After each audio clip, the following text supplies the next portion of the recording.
You're listening to Soundrise podcast, a show hosted by Aleks in Serbia and Vlada in Poland. Each week we cover a different artist or band and engage in an open and spontaneous debate and discussion about specific parts of their discographies. Our goal is to expand our musical horizons and cover a great range of artists and styles. Find us on Patreon, patreon.com/soundrisepod, and social media @soundrisepod. Hello everyone. Welcome to another episode of Soundrise podcast. Hi Alex, how are you doing today? Hi Vlada, I'm doing really well. Excited about this episode. Finally, James Brown and funk. And also we're kind of sticking to, let's say, the old music, so you can never go wrong with that, right? I'm also super excited about this episode. I chose the artist after all, and I always love it when we go back and when we explore the true pioneers, the true masters of the craft. But not to say too much, I'll ask you one question, Alexander. When somebody says the word funk, what's the first thing that comes to your mind?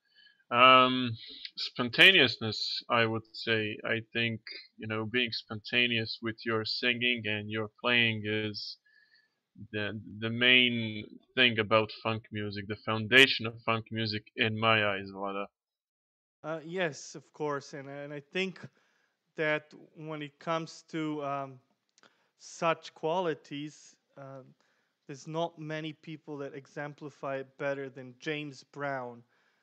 But I think behind all that spontaneity that you can hear in James Brown's music, there's a lot of thought, there's a lot of brilliant, one might say, ideas. So, James Brown is by many considered, and rightfully so, and almost undoubtedly so, the godfather of funk. And we can say that he's one of those people who developed this sound, maybe the most important figure in funk music. James Brown was born in 1933, and initially he had a lot of success back in 1950s with his group, the famous Flames. It was a singing group. So he came from that soul background. He started off as a soul singer primarily, and he stayed a soul singer for the rest of his career, one might say, because funk does not exclude soul, if I may say so. So James Brown went through a number of transformations in his early period and eventually evolved the sound that's so unique and so special that nowadays we might hear it a lot in so many artists' music. We may hear people copying it all the time. So it might have turned into a bit of a cliche, but in its infancy, it was so exciting and so new and it's basically taking the world by the storm. But another thing that's, I think, worth mentioning when it comes to James Brown is his political activism in addition to music. I think over the years, he realized that his music could be an outlet for much more, and he started incorporating political and social messages in the song. And I think he was one of the leading black artists to do so in his fight against racism. So, Alexander, prior to this episode, what was your knowledge of James Brown? What were you familiar with? Obviously, I thought that he was the godfather of funk and that a lot of funk musicians that I personally listen to have drawn a lot of inspiration from him. And also, he's probably, I would say, the inventor of any kind of dance music, any kind of disco, funky soul stuff. We've covered some similar acts before on this show. So yeah, he was kind of the main figure in that music world, in that part of the music world. And also one thing that's not quite positive and legendary. I think that there is some controversy attached to his name. Do you do you have maybe some stories to share with us, Vlada, or was that something else? I'm not sure if I confused him with someone. To be fair, there was some controversy regarding his relationships with women, but I'm not sure I really want to delve into it right now because I'm not so familiar with details. So yeah, as much as he was revolutionary, as much of a great musician that he was, he also had quite a troubled past. But so did many other artists. It seems that's something that's almost inevitable in many cases. And it's something that we try to bring up in the show, try to shed more light on the musicians as people, both their good and bad sides. But I think with James Brown, I wouldn't really delve into it much right now. Let's just say that his legacy is mainly about music and about his political activism as well, I would say. And we'll try to stick with that, if you don't mind. Yeah, sure, sure. I mean, we mostly focus on their music, but I kind of remember that you weren't hesitant to slating Gnarls Barkley, but now when it comes to other musicians, you're kind of hesitant. You kind of want to cover stuff up, but that's okay. No, I just forgot the details, I just forgot all the shady, nasty details. So I'm looking at some stuff right now. Apparently, uh, he was quite abusive back in 1962. He dated a young singer from his band who was only 17 years old at the time. And I think he was around 30, 29, 30. So he was extremely abusive to her. Her name was Tammy Terrell. And there was some other controversy later on, as far as I can recall. So again, we have this thing where a wonderful, great musician had a really troubled past and a lot of violent excesses. And this is something that I think it's important to mention, mainly because it's important to demystify these people a bit.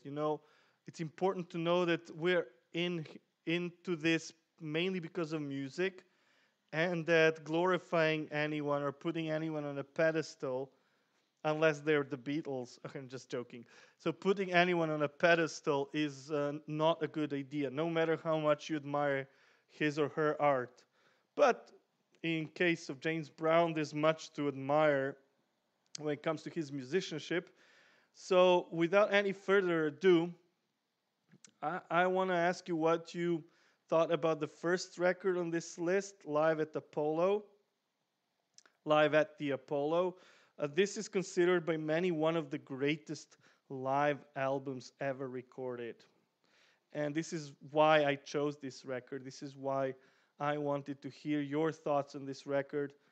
And I also wanted to revisit it. So, Alexander, what's your take on this? Okay, Vlada. So yeah, today we're gonna cover three records, as always, live at the Apollo, Cold Sweat, and Sex Machine. But first, live at the Apollo from 1963. Okay, so first, one of my first impressions was that this album kind of reminded me of Sly and the Family Stone. Some of the albums that we talked about in the Sly and the Family Stone episode. Um, First, I really like James Brown as a performer, and I really like his engagement with the crowd. His singing is fantastic. You said that he started off in a vocal band, in a singing band. There's probably a certain name that describes that kind of band, but let's put it this way. So he was amazing as a singer. I really liked that.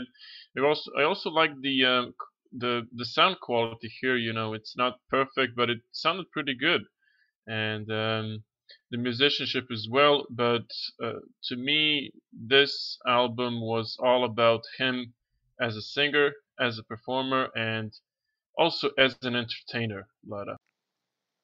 Yeah, I mean, this gives you a glimpse of him as a performer at his peak, when he was around 30, 29 years of age. And it's quite fascinating. But I would also say that the band here sounds pretty swell too. It's just amazing how well rehearsed they were. Now, whenever it comes to such early live records like this one, I always wonder how much of it is actually live, whether there were some overdubs and so on. So, as far as this record is concerned, I really don't know. But I want to believe that a lot of it is live, and I have no doubt that they were capable of pulling off this kind of performance because the musicianship is just stellar. Now, what's exciting about this is that you can sense that excitement in the venue through the record. You hear the screaming girls. Uh, it all fits so well into the sounds, the music, the grooves, and most importantly, I love how this record is an R&B record, soul record, but you can already hear those seeds of funk, right? It's already there. It's already rearing its ugly head, so to say. And I love it, absolutely love it. Especially in songs like I'll Go Crazy. There's this very classic kind of opening that I'm pretty sure this band probably invented, that even I think Red Hot Chili Peppers and others used later on. Um, Yeah, probably. uh, and then there's another great track here, Think. I remember hearing this song, if you believe me, the first time I heard it, it was actually a cover done by none other than Mick Jagger. And it's interesting to bring up Mick Jagger because you feel that somebody like James Brown was such a huge influence on a number of performers later on, rock performers primarily, I would say, like Probably Iggy Pop. Iggy Pop. Yes, certainly to an extent, but just that whole stage persona thing, it's not just about singing, about his great vocal performance, which is there, but also about riling up the crowd, getting people to, uh, you know, getting all eyes on him, so to say. And this is something that was later on picked up by the likes of Mick Jagger, not to mention all the cool dance moves that unfortunately we couldn't see while listening to this music, but we could easily imagine, I would say. So, yeah, this is absolutely tremendous. He storms through the songs. It's a very short record, 30 some minutes. It was amazing. It was just amazing. When I was listening to the record, it was over in like, I don't know, 10 minutes. Actually, it's like 30 minutes long, but the songs just drive you and entertain you so much that you just have that feeling that it's very short. hmm But yeah, even though it's short, there's still a couple of cuts with long jams, like Lost Someone, which is, I think, 10 minutes. Uh, Yeah, and that's fascinating to listen to, that whole philosophy behind this music, setting the groove, getting into it. And you can hear the seeds of what's to come later on. So classic album, very much probably the cream of the crops as far as R&B and B and soul music is concerned from that time period. The band is awesome. And you know what's interesting about this record? Two things actually that I want to mention. One is that James Brown financed recording this record himself. So he had so much belief in what he was doing that he financed the record, and he even went against the wishes of the record company that wanted him not to release something like this because they believed that all these songs, having already been released before, would not really appeal to the crowd because they already heard all of them. But little did they know, because this was one of his best-selling records at the time, and it went out of print in no time, and they had to print more. And at the end of the day, James Brown's philosophy won over his record label. He was right to believe in this kind of project. And I also think that this record is the reason why James Brown should mainly be remembered as a phenomenal live performer, not just a pioneer, but also live performer. It seems like Absolutely. his live records are just something else. It's on another level. And I think this is a great early example of that. Totally agree. I mean, his abilities to perform and sing, he's not an average singer. He was a great singer, and this is the kind of record that kind of defines his legendary status. You can only listen to this record and kind of hear that this was a big deal. So yeah, and I also have to praise the song "Think." I thought that was the highlight here, Lada. Oh, hard to choose the highlight. Maybe I'll go crazy or think, or I don't know. It's just so good. Maybe Night Train is also good. Night Train. I was thinking. I think I have to listen to it a bit more to decide on the absolute highlight. But let's say I'll go crazy on my part because that's the song that comes in right after the intro and it just storms through the venue. You can really feel it. It's almost like you're there. I So, have to I have to ask you one thing mhm. before we wrap it up with this record. We have a lot of great songs here, and I have to ask you, as a music aficionado, do you know if any of these songs would later be, heavily covered by other bands? Do you know any examples? You mentioned Think, but do you have more examples? Think for sure. Let me see. Is Please Please on this? Yes, Please Please Please. That was later covered by The Who, for example. And I'm sure there are covers of I'll Go Crazy and Night Train. It's just that they don't pop to my mind right now. But I think a lot of these songs are classic James Brown tunes that you probably heard before, even listening to this record. So yeah, a very impressive early classic released at the time when live albums were not that big and were very hard to record actually. So that's why I am a bit suspicious about whether all of this was actually recorded live. The issue that we will revisit later on when we talk about another live album. But still, who cares? It's about the quality of the music, and it's absolutely stellar. So, ratings, Alexander, what do you say? Okay, so rating is 8.5, and the standout track is Think. Okay, I'll give it an 8 for now, even though it has the potential to grow on me even more. But I would say 8, an excellent record, as I said, and the standout track is I'll Go Crazy. And now let's move on to a studio record that came out in 1967, The and it 17th yes, album by James Brown. Wow. primarily known for its title track, Cold Sweat. Okay, so Cold Sweat, in the opinion of many folks, many music aficionados, is one of the tracks that truly defined James Brown's funk sound. They say that that track is basically the cornerstone on everything that followed afterwards. So, Alexander, what do you think about this track? Cold Sweat, a great record, to be honest. I really enjoyed this one, even more than the previous one. So many great tracks. Yes, a defining sound here. You can also hear some tracks with the 12-bar blues here and there. And I also like the addition of love songs and also ballads. We have a couple of ballads here. So I think that most of these songs are about love, and I personally relate to some of them. Yeah, I wanted to ask you also about this song Stagger Lee. I'm not sure if it's love themed, as the rest of the record seems, because you have some lyrics like Stagger Lee crying, "Billy, please, please don't take my life. I got 3 children and a very sickly wife."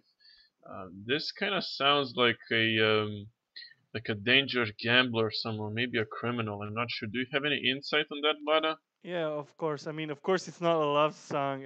It's a really famous folk tune that I think comes from the Caribbean islands, and it's been covered so many times by so many artists, even the likes of the Clash, for example. And I think Nick Cave even wrote his own song featuring Stagger Lee as a character. Of course, it's about two men gambling. You know, the at the end of the day, one is begging the other not to take his life. So a very classic dark folk tune covered by so many folks. So that's interesting to hear James Brown's take on it as well. Have to say though, with this record, while Cold Sweat, I first of all can't even emphasize how good Cold Sweat Part One and Part Two are. It's like everything you want in funk music. The grooves, the fantastic horns just driving the song forward. James Brown being, um, his showman self, energizing, galvanizing the listener. So good to listen to this. But then afterwards, while some of the tracks are really well done and I enjoy listening to them, it's kind of a mishmash for me. And I realized that the main reason why it's so is that this is not really a true studio record, like a true album. It's more of a compilation that features Cold Sweat because a lot of these recordings date to other years, for example 64, 65, 63, I don't know. So you can hear that these songs do not really gel well together. Maybe individually they're all quite good, but they do not gel well. So you have a lot of ballads, as you mentioned, Nat King Cole covers like Mona Lisa and Nature Boy. Beautiful songs, but we've already heard these standards elsewhere, and it's not that exciting to hear James doing them, to be quite honest. It's good, it's respectable, but it doesn't have that weight. It's not that original James Brown. It's more like James Brown doing standards. It's kind of almost done just to fill out the record, which I think was the case. Kansas City, pretty good. Another standard. Fever as well. Great renditions of these standards, don't get me wrong. The aforementioned Stagger Lee. But I just feel that on the whole, this doesn't really work so well. And I think you're fine just listening to the first two tracks, Cold Sweat 1, Cold Sweat 2. Then you can explore the rest, but it's not a huge loss if you don't. Oh wow, that's an interesting take, Vlada.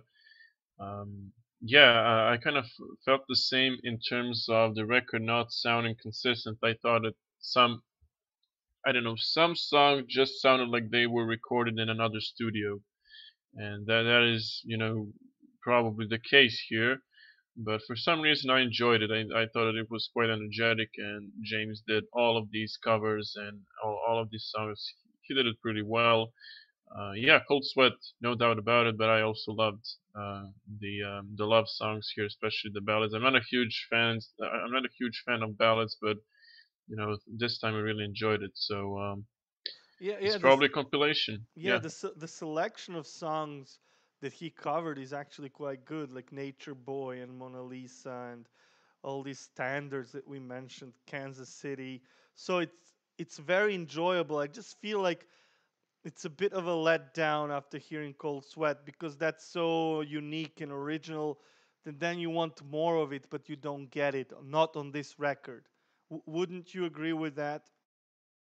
I'm not too sure, to be fair, because I enjoyed the rest of the record actually, so I wouldn't quite agree with you here, Vlada. All right, all right. So let's see. Which rating will you give to this beauty? Am I again the first one to give my rating? Yes. Okay, so my rating is I might sound controversial, or I don't know, I might sound a bit crazy, but this is to me a 9 out of 10. And the standout track here is, I'll go with, ooh, it's You kind of won't go with difficult. Cold Sweat? No, I'm actually looking at some of these ballads, to be fair, Oh. because they were, as you, Vlada, like to say, they were emotionally resonant. Yeah. That, that's one of your favorite expressions. All right. Okay. So I can I'm see gonna that. go. Yeah. I'm gonna go with. Let's go with Nature Boy.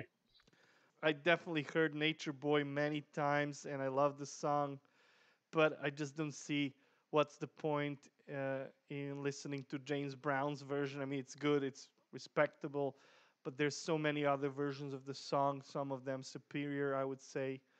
So, I mean, dear listeners, you be the judges. Maybe you should check this out and tell us what you think, whether you think Alex is absolutely on the money choosing this rendition of Nature Boy, or whether I'm right when I say that Cold Sweat is the key track here and one of the defining tracks of James Brown's career.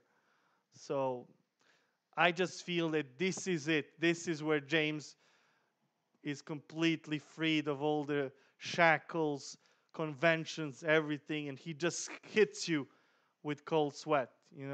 That's what I like about it. So a great, great track, a good record, somewhat weird, not gelling so well. So I'll give it 7.5. That's fair, Vlada. Okay, so moving on to 1970, and now we're gonna talk about a longish album. It's actually a double album, as far as I remember. It's called Sex Machine, and to be honest, this is, I think, the album.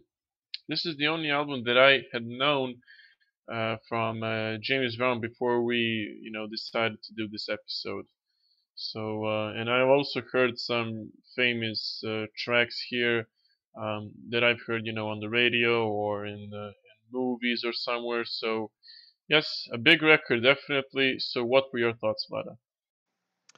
All right, so now I have to say that when I listened to this one, I was just floored. Okay, yeah, we said that Live at the Apollo is a great record, Cold Sweat, also great tune, but this is another level.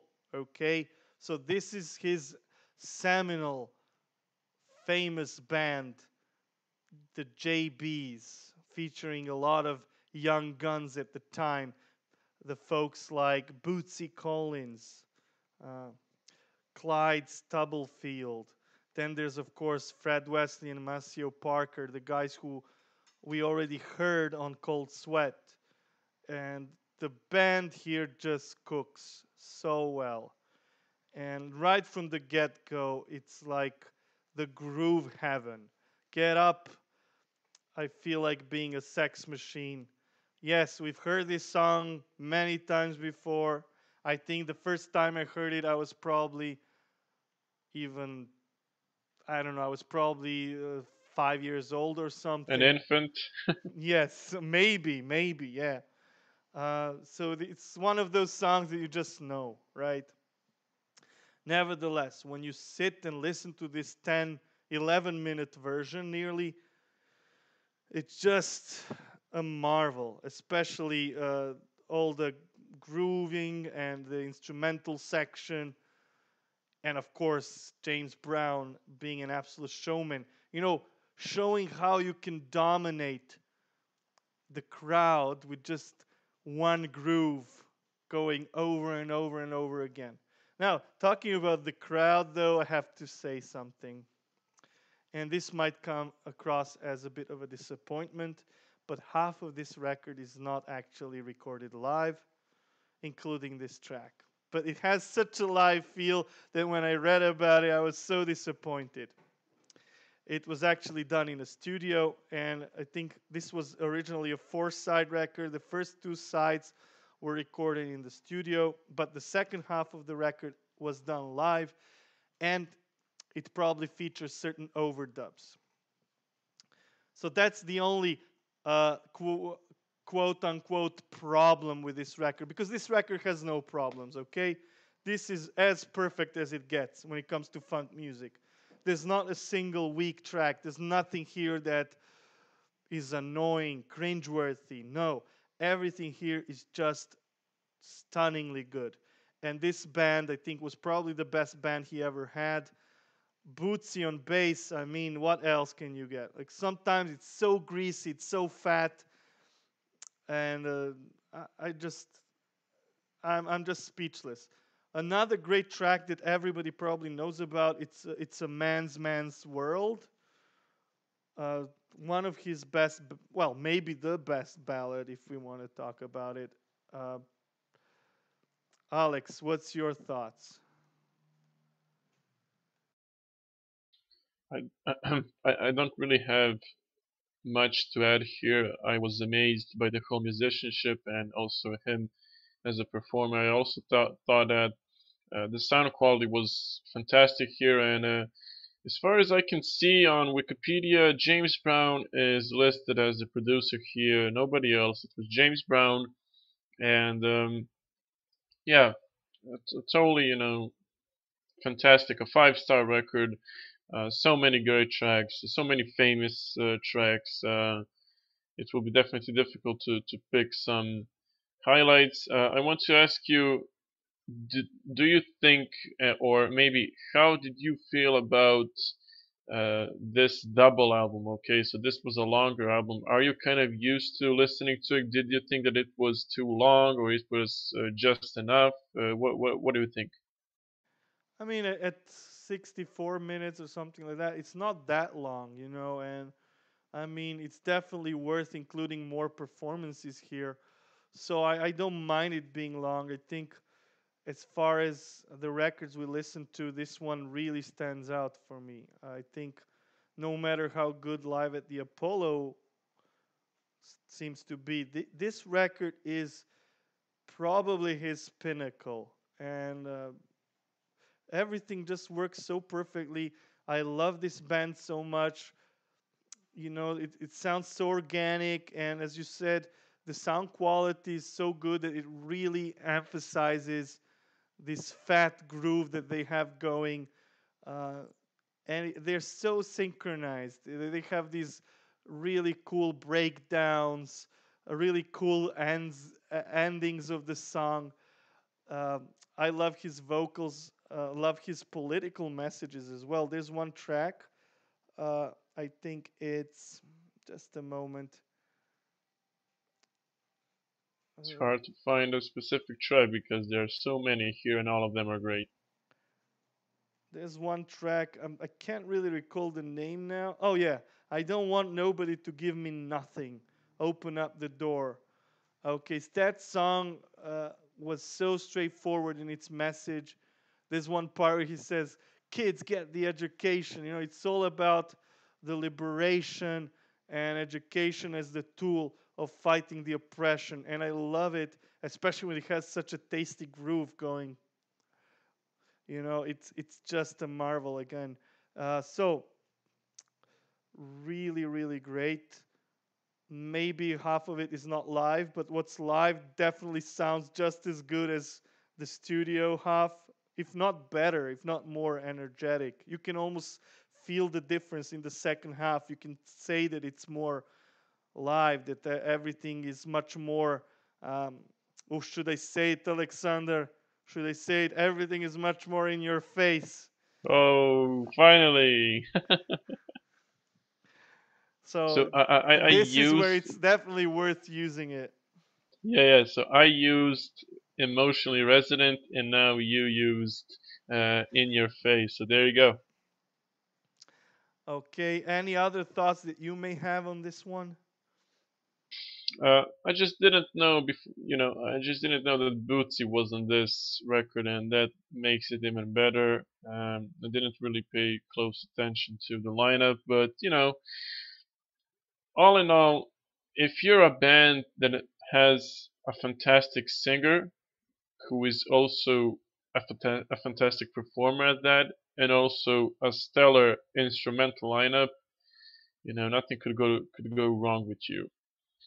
That's my final take on this album, Vlada. Shall we now go to the ratings and pick uh, a standout track or Yeah. standout tracks? All right. So, for sure, the rating for this one must be very high. So I think I'll give it. Hmm, I just don't want to do it any disservice whatsoever. So I'll say 9.5 because I think this is probably one of the best soul funk R&B records I've ever heard. It's just something that I feel like I feel bad that I didn't listen to it before, to be honest. I knew some of the cuts, but I had no idea how great the whole thing was. And I think I'll be revisiting this record for years to come. So 9.5. The standout track is hard to decide on, but I'm kind of torn between It's a Man's World and Sex Machine, but then there's some other great cuts too. But let's say It's a Man's World, definitely. Well, not definitely, but it deserves it anyway. Fair enough. My rating is the same, 9.5, and the standout track here is who? It's pretty tough, but I go with the first track. Get Up. I feel like being a sex machine. Yep, that's it, Vlada. Yeah, so again, a part of what's really exciting about doing these shows is that sometimes you get to listen to these records that you might have overlooked for one reason or another, and then you get to listen to them because of the show, and you feel like it's some kind of major revelation or major breakthrough for you as a listener, especially having heard so many records over the year, knowing that I overlooked something so great like this. It makes me feel good actually because it means there's much more to uncover out there, many more gems like this one. Uh, Hopefully, but not much comes close to this excellence, this level of excellence. Okay, Vlada. So I definitely agree with your final word here. I'm a funk fan. I pretty much enjoyed these records and also some of the funk acts that I love sounded in one way or another like James Brown. So there's no doubt about his legendary status. James Brown died in 2006, so we can now just reflect on his career and his massive influence on the music world. And yeah, that's it. So, dear listeners, thanks a lot for tuning in.